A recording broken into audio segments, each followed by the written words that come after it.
Bonjour à tous, j'espère que vous allez bien. On se retrouve aujourd'hui dans une nouvelle vidéo. Ça fait un petit moment que je n'ai pas posté sur YouTube pour la raison pour laquelle vous avez vu dans le titre. Voilà, j'ai eu besoin de me retirer un petit moment pour pouvoir faire le point un petit peu sur les derniers événements qui ont eu lieu dans ma vie et dans notre vie, à Samy et à moi.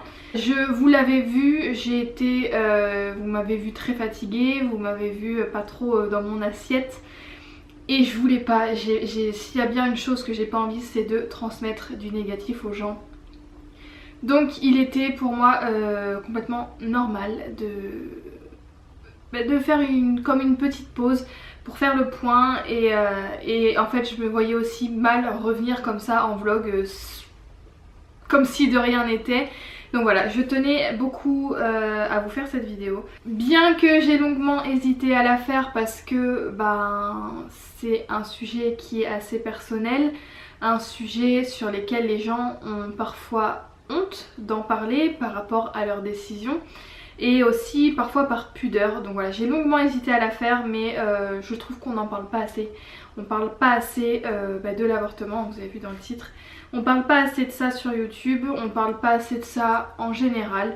Donc voilà, certes c'est vrai, c'est très personnel mais je vois pas pourquoi je vous cacherais ça et pourquoi j'aurais honte d'en parler ou...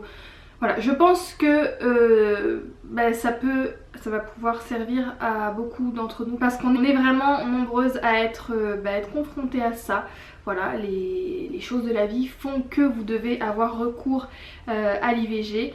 Donc voilà, je trouvais ça bien d'en parler et voilà, donc c'est ce que je fais aujourd'hui. Comme ça en même temps je vous explique pourquoi j'ai été absente et je vais pouvoir revenir voilà, sur du neuf et comme il faut. Donc je vais vous raconter tout ça. Donc avant toute chose, bien sûr, je vous parle de quelque chose de très personnel, donc qui me touche moi bien sûr en premier lieu. Je vous demanderai de ne pas émettre de jugement quant à la décision qu'on a pris d'interrompre cette grossesse. Voilà, on n'est pas dans la vie des gens pour savoir pourquoi ils ont pris cette décision. Voilà, moi vraiment si je vous en parle c'est à titre informatif pour tout simplement vous dire un petit peu comment ça se passe si vous devez avoir recours à cela. Je vous en serai très reconnaissante de ne pas émettre de jugement dans les commentaires. Je vais mettre les commentaires sans approbation, donc vraiment s'il vous plaît essayez de jouer le jeu et de ne pas balancer de la haine comme ça gratuitement.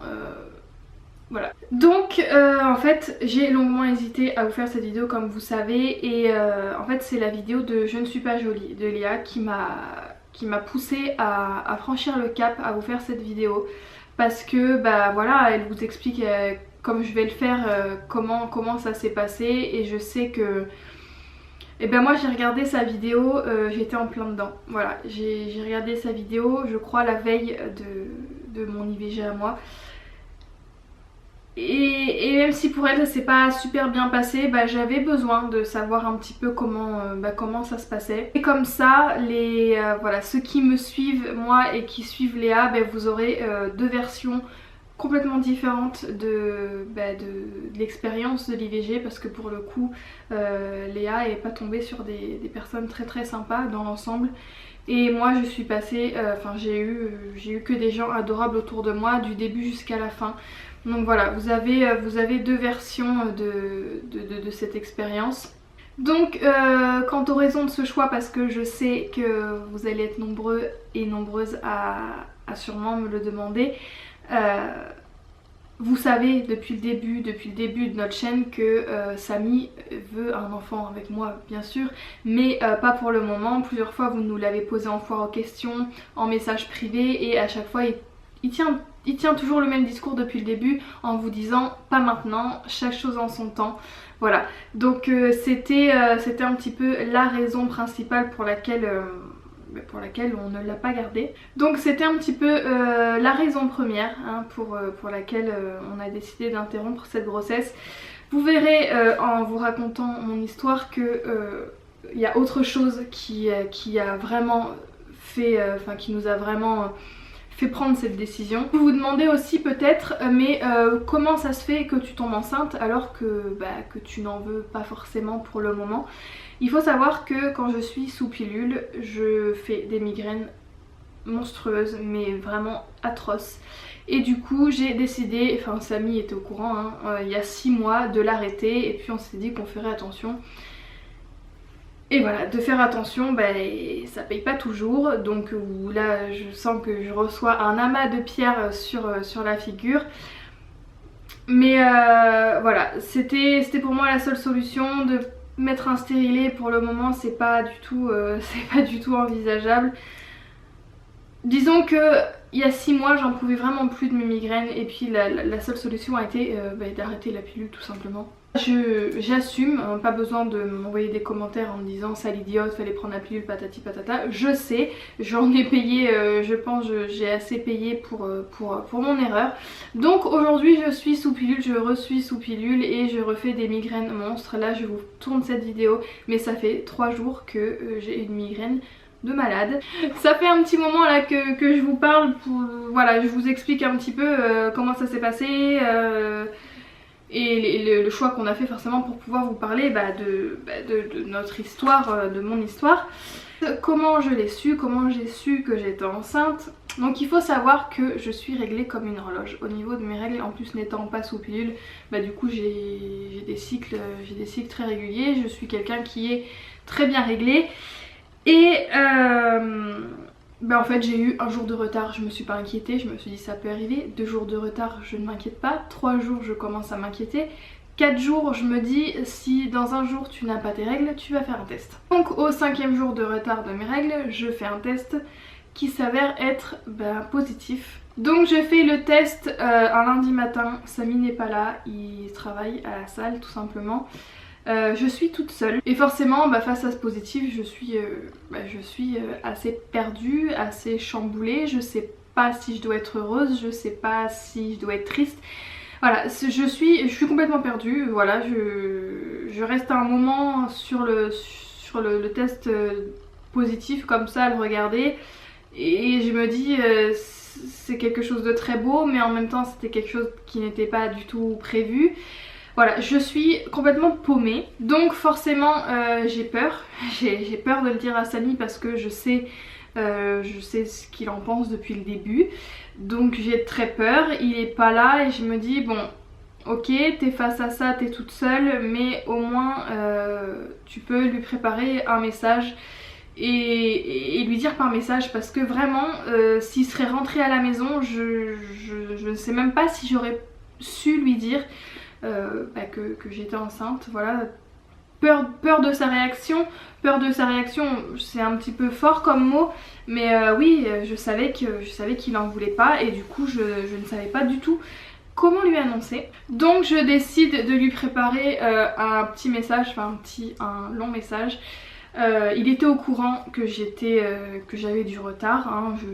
On est un couple qui se parle quand même beaucoup, donc bien sûr il était au courant que j'avais du retard, mais on était à milieu de se dire que j'étais enceinte tout simplement, surtout que quand j'ai fait le test j'avais vraiment 0 symptômes.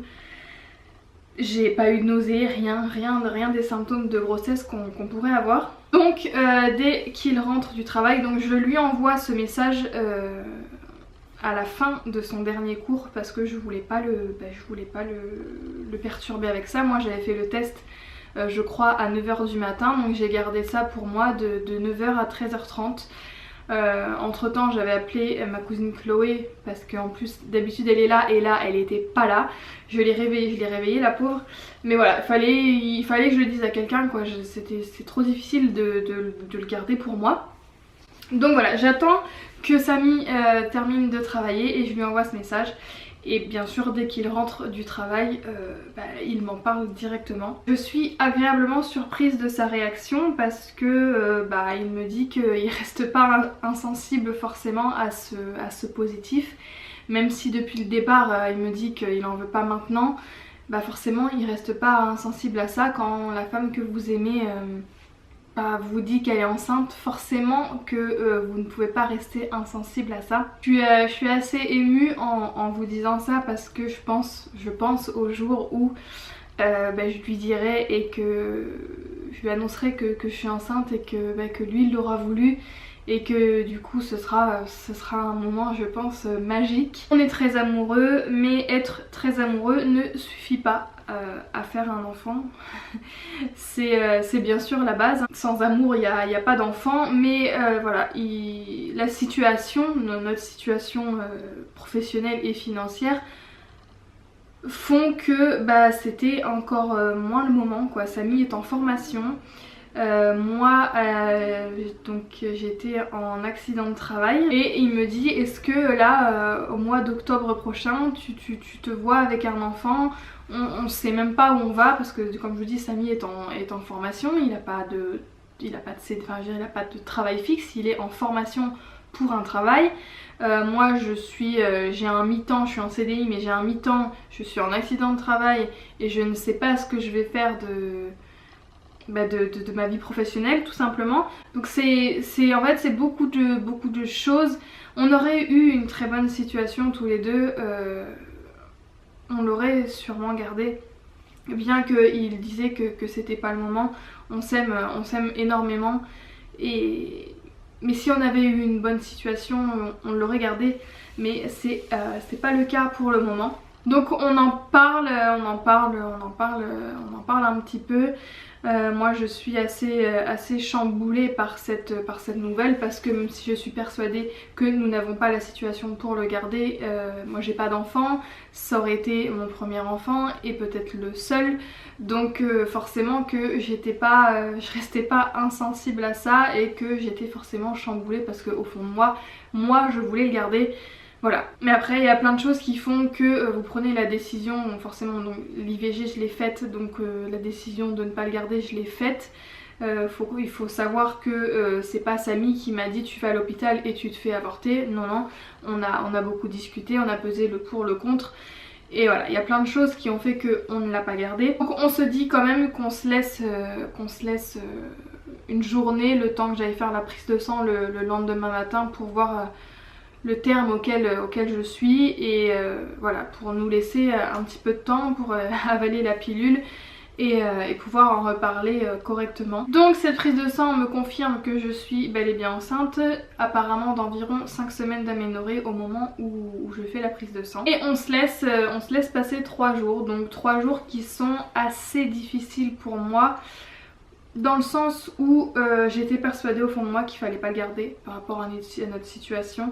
Mais j'avais quand même du mal à l'accepter parce que j'ai senti dans les paroles et dans les yeux de Samy qu'il y avait une part de lui qui voulait le garder, cet enfant. Et du coup j'ai eu du mal à me convaincre en fait que c'était pas le moment. Pendant ces 3 jours on est encore dans le on sait pas, est-ce qu'on le garde, est-ce qu'on le garde pas. Samy est toujours sur ses positions de c'est pas le moment et notre situation fait que c'est pas possible. Et en fait au même moment, enfin dans la foulée de ces 3 jours là, j'arrive à la fin de mon arrêt de travail. Donc pour ceux qui ne sont pas au courant, j'ai eu un accident au travail, donc j'étais en accident de travail. Et entre temps j'apprends que je suis licenciée. Je n'ai pas reçu de courrier, je n'ai pas reçu d'appel de mon employeur. Et en fait je suis allée au travail, je devais reprendre le 16 janvier. Et le 15 janvier, je me rends au travail pour leur demander qu'ils prennent rendez-vous avec la médecine du travail pour voir si je peux reprendre ou pas. Et quand j'arrive à mon travail, on me dit mais qu'est-ce que tu fais là, tu ne fais plus partie de la société. Alors moi je suis restée complètement bête parce que je n'ai reçu ni courrier, ni appel, ni rien du tout. En fait ils avaient envoyé toutes les lettres à mon domicile d'avant. En fait quand je leur ai donné l'adresse, la nouvelle adresse, et ils l'ont pas pris en compte. Donc ils ont envoyé les lettres à mon autre domicile que j'ai bien sûr jamais reçu. Et ne voyant pas de retour de ma part, ils n'ont même pas pris la peine de m'appeler pour me dire attention, tu as reçu un avertissement pour tes absences, machin machin, enfin après voilà. Ça c'est encore un autre sujet, si vous voulez que je vous fasse une vidéo par rapport à ça, je vous en ferai une parce que du coup j'ai plein de choses à dire aussi à ce sujet là. Mais voilà, c'est le truc qui a vraiment qui a pris toute la décision voilà, c'est ça qui a fait que on s'est dit bon bah là c'est sûr on le garde pas. J'ai été licenciée alors que j'étais en accident de travail et je n'étais pas au courant. Voilà, donc ça c'est le truc qui a pris la décision à notre place. Là il n'y a plus de mi-temps, il n'y a plus rien, c'est je suis licenciée, je suis sans travail. Donc voilà, ça a été un petit peu... je me suis dit ça y est, un problème de plus, enfin voilà. Ça a été le moment là, ça a été la période où ils se sont acharnés sur moi. Je sais pas ce que j'ai fait pour que tout s'acharne sur moi comme ça. Mais heureusement que je suis quelqu'un de positive et qui arrive à rebondir. Donc voilà la raison pour laquelle vraiment on n'a pas souhaité poursuivre la grossesse, tout simplement parce que du coup Samy est en formation, n'a pas de boulot du coup puisqu'il est en formation, et moi je me suis faite licencier, voilà. Donc voilà, la décision est prise, l'heure est venue pour moi de faire les démarches pour l'avortement tout simplement. Et n'ayant pas de gynécologue donc là où on habite, je fais appel au planning familial tout simplement parce que si je voulais faire ça avec un gynécologue lambda, il fallait que j'attende je crois mi-février, quelque chose comme ça, et ça s'est passé mi-janvier, donc vous imaginez bien que je ne pouvais pas attendre un mois, c'était pas possible.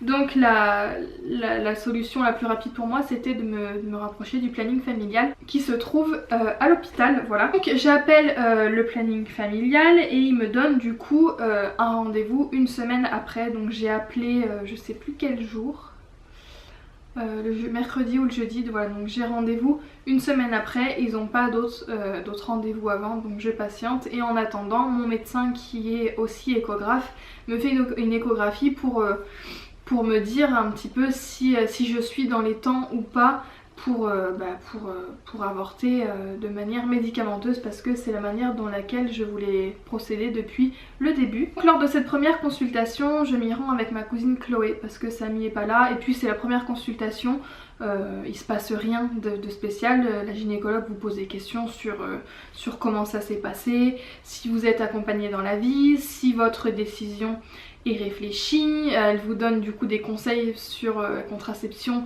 après l'IVG, voilà, elle vous demande si vous avez besoin d'un psychologue parce que une IVG c'est quelque chose, c'est pas anodin, donc elle vous demande si vous avez besoin d'un psychologue. Moi je lui ai dit que non, que la décision était réfléchie, que j'étais pas seule, hein, que Samy était très présent, que c'est une décision d'un couple et non pas la décision d'une jeune fille souvent mineure malheureusement qui tombe enceinte et qui se retrouve toute seule. Voilà, moi c'est pas le cas du tout.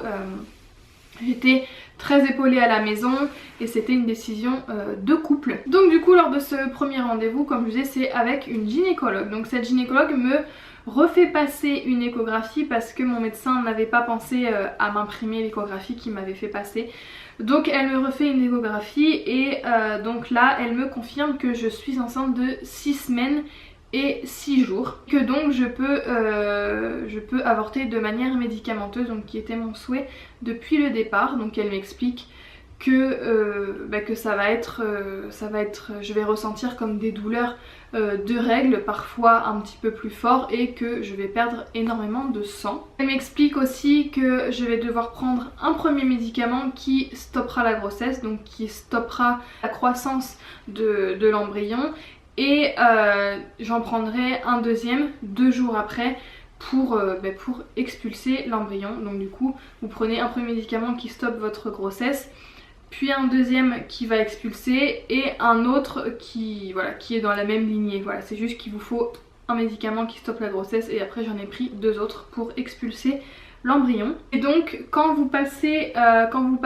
par le planning familial, donc là c'est à l'hôpital, tout se fait à l'hôpital, de la prise du premier comprimé et des suivants. Je sais que avec certains gynécos, certaines sages-femmes, vous pouvez prendre ces médicaments à la maison, mais là c'était assez surveillé et tout se faisait à l'hôpital, donc ce qui est assez rassurant. Et elle me fait aussi une prise de sang, enfin pas elle, mais je dois faire une prise de sang le même jour, là, le jour de cette consultation pour mon groupe sanguin. Donc je savais que c'était A+, mais j'avais rien pour leur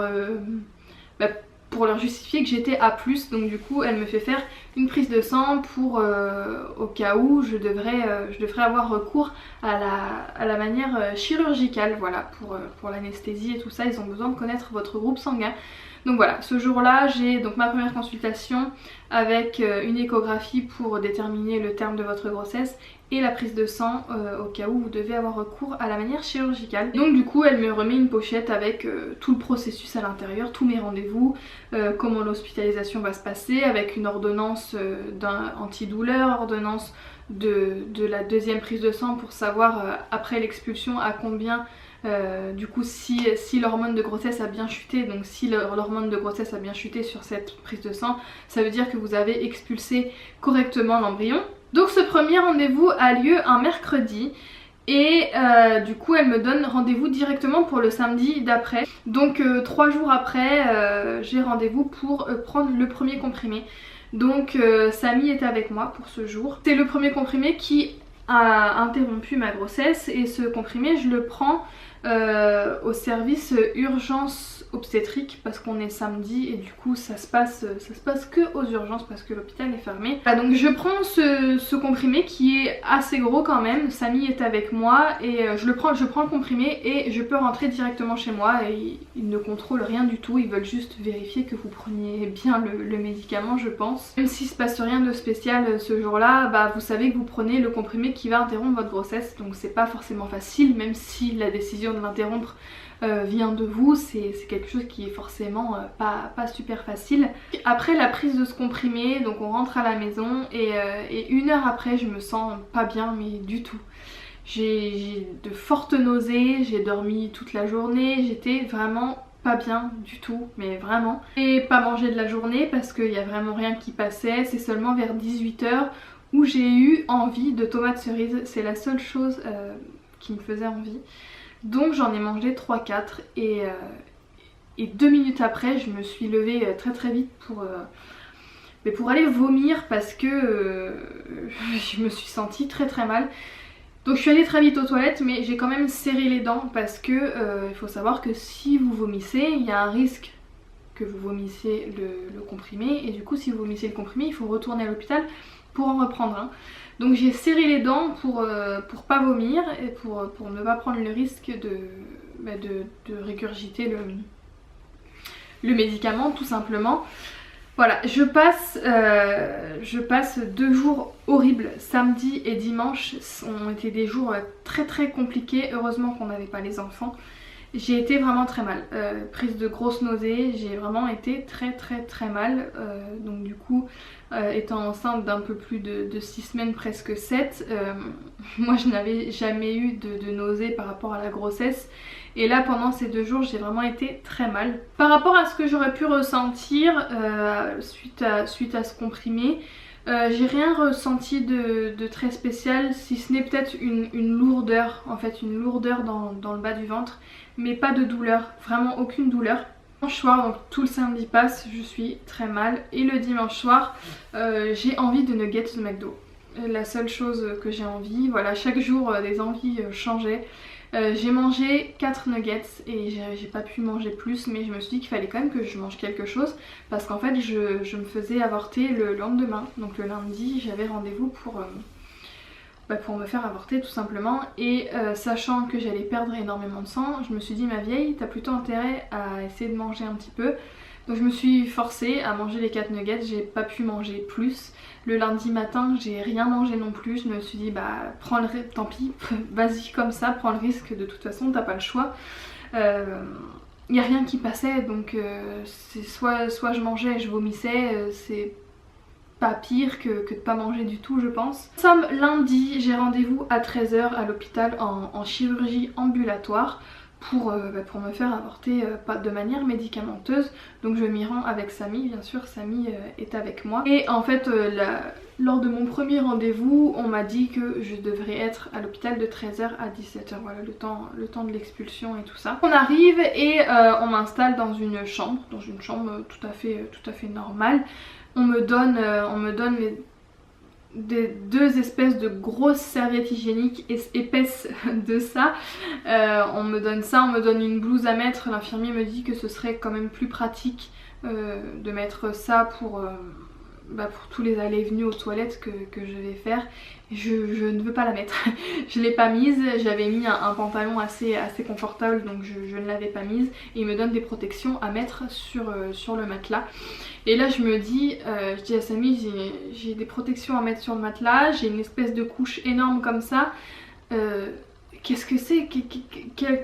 Combien de litres de sang je vais perdre? C'est là j'ai commencé à stresser un petit peu. Donc voilà, je m'installe correctement, Samy s'installe confortablement aussi. Et une autre infirmière vient 15 minutes après me donner le premier comprimé. Et je lui demande dans combien de temps c'est censé faire effet. Donc elle me dit c'est censé faire effet dans 15 minutes. Donc je prends le premier comprimé et un antidouleur avec. Et en effet 15 minutes après les premières contractions si je peux dire, parce que je sais pas réellement ce que c'est qu'une contraction, mais voilà, les premières contractions ont apparu. C'est très douloureux, c'est pire que des douleurs de règles, c'est vraiment très douloureux, je saurais pas vous expliquer ce que ça fait. Ça pince énormément dans le bas du ventre, c'est vraiment très douloureux. En plus de ça j'étais très faible parce que ça faisait 2 jours que je n'avais pas mangé. Donc j'encaissais la douleur très moyennement quand même. Donc, je souffre environ pendant 20 minutes avant d'aller une première fois aux toilettes pour perdre les premiers saignements. Samy m'aide à me lever du lit, on aurait dit que j'étais enceinte de 9 mois et que j'allais accoucher. Il m'a aidé à me lever du lit tellement j'étais faible et que j'avais mal. Donc je vais aux toilettes toute seule, il est hors de question que Samy vienne aux toilettes avec moi, c'est peut-être bête. Mais voilà, je ferme la porte, il reste derrière la porte au cas où.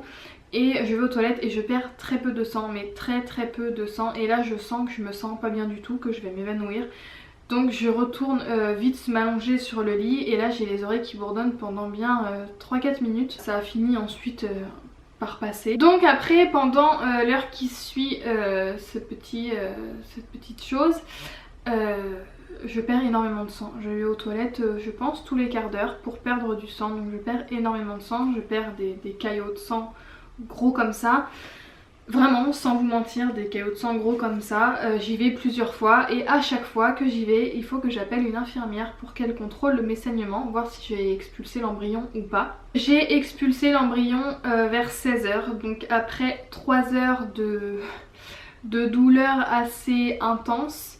Je pensais pas que ça faisait si mal et en fait moi j'avais pris la décision de le faire de manière médicamenteuse parce que je trouvais ça moins agressif que de le faire de manière chirurgicale où on vous endort ou voilà, où c'est vraiment une opération. Là je trouvais ça moins effrayant, je donnerais ce mot là, je trouvais ça moins effrayant de le faire de cette manière là. Et au final, bon, je n'aurais plus jamais recours à l'IVG, hein. C'était la première et la dernière fois, mais si c'était à refaire, je réfléchirais à 2 fois. Voilà, si je peux vous donner un conseil, la manière médicamenteuse, c'est pas forcément moins traumatisant que la manière chirurgicale. Donc juste après avoir expulsé l'embryon, une infirmière me ramène le 2e comprimé et elle m'explique que tous les quarts d'heure je dois aller aux toilettes et les appeler pour contrôler mon sang pour voir si je ne perds pas trop de sang. Voilà, juste pour contrôler, pour que je puisse rentrer chez moi sereinement. Donc nous repartons de l'hôpital vers 17 h. Samy passe à la pharmacie pour moi parce que j'ai des antidouleurs à prendre pendant les repas, parce que suite à ça j'aurai encore mal au ventre quelques temps. Donc j'ai eu mal au ventre tout le lundi soir forcément. Et ça s'est calmé le lendemain. Voilà, j'ai eu très mal le lundi soir, j'ai eu mal un petit peu le mardi matin, j'ai pas très bien dormi dans la nuit de lundi à mardi.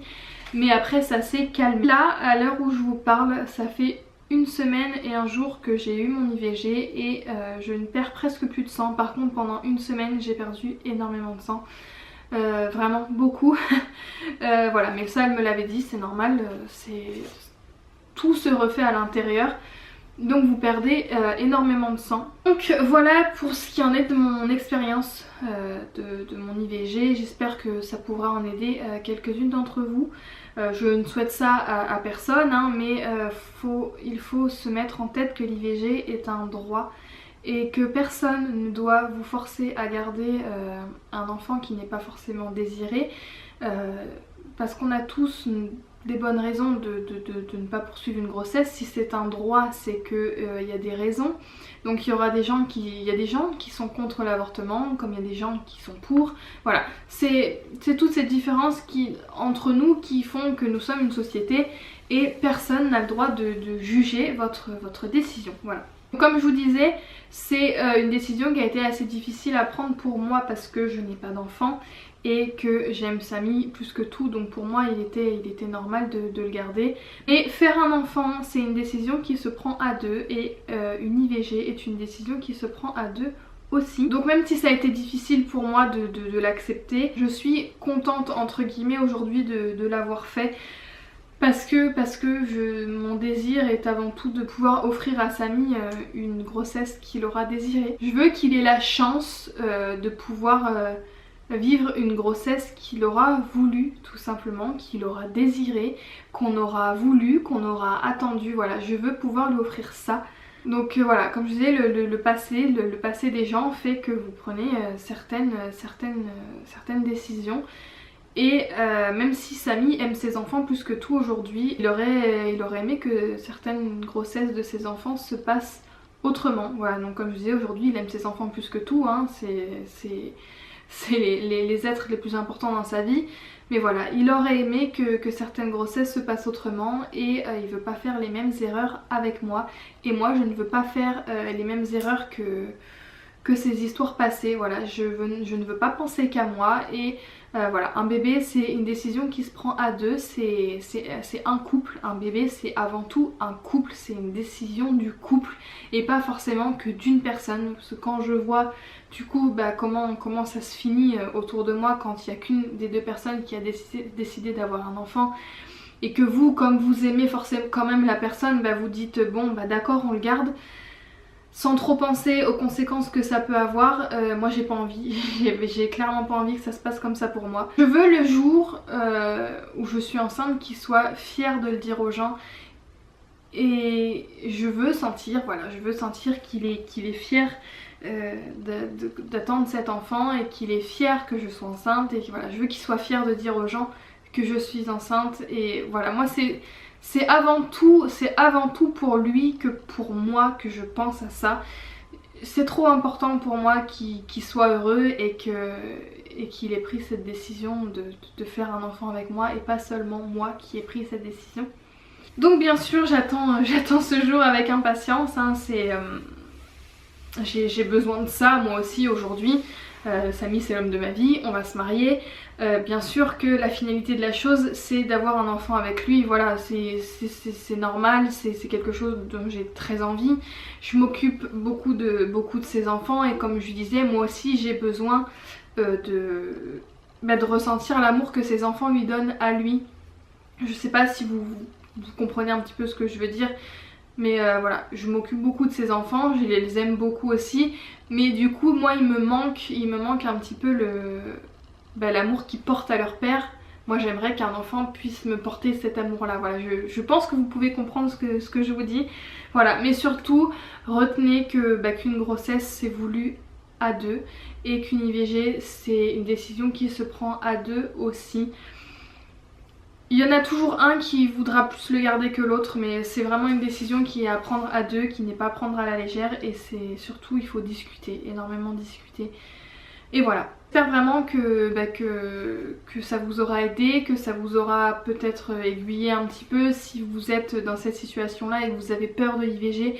Il faut pas en avoir peur, c'est sûr que ça fait mal, c'est pas une partie de plaisir, mais il faut pas en avoir peur et surtout si vous avez pris cette décision, continuez sur cette lancée et vous le regretterez pas. Moi je ne regrette pas d'avoir eu recours à l'IVG parce que je sais que ce qui m'attend c'est bien plus beau. Donc voilà. Après ce qui est des vlogs, j'ai décidé de changer un petit peu l'organisation des vlogs. Voilà, je vais vlogger 3 jours par semaine. Je pense que c'est mieux, je préfère vlogger 3 jours par semaine, mais vous vloguez des choses intéressantes avec du contenu plutôt que de vlogger un jour sur deux et ne pas avoir grand chose à vous montrer ou pas avoir grand chose à dire. Du coup les jours de publication ce sera le lundi, le mercredi et le samedi, donc à compter de cette semaine. Voilà, j'espère que cette nouvelle organisation vous plaît. Du coup ça vous fait juste un vlog en moins à la semaine, ça change pas énormément, mais je tenais à vous en informer. Voilà, n'hésitez pas à partager cette vidéo, je pense que ça peut en aider plus d'une. Je suis désolée, elle est très longue, mais voilà, je pense vraiment que ça peut en aider plus d'une et n'hésitez pas à me donner dans les commentaires vos avis, mais pas de jugement, enfin pas de jugement malsain s'il vous plaît, c'est déjà une décision et un événement qui est assez difficile, j'ai pas envie de m'en prendre plein la tête, voilà. J'espère que ça vous a plu, je vous fais d'énormes bisous et puis du coup je vous dis à samedi. Mouah.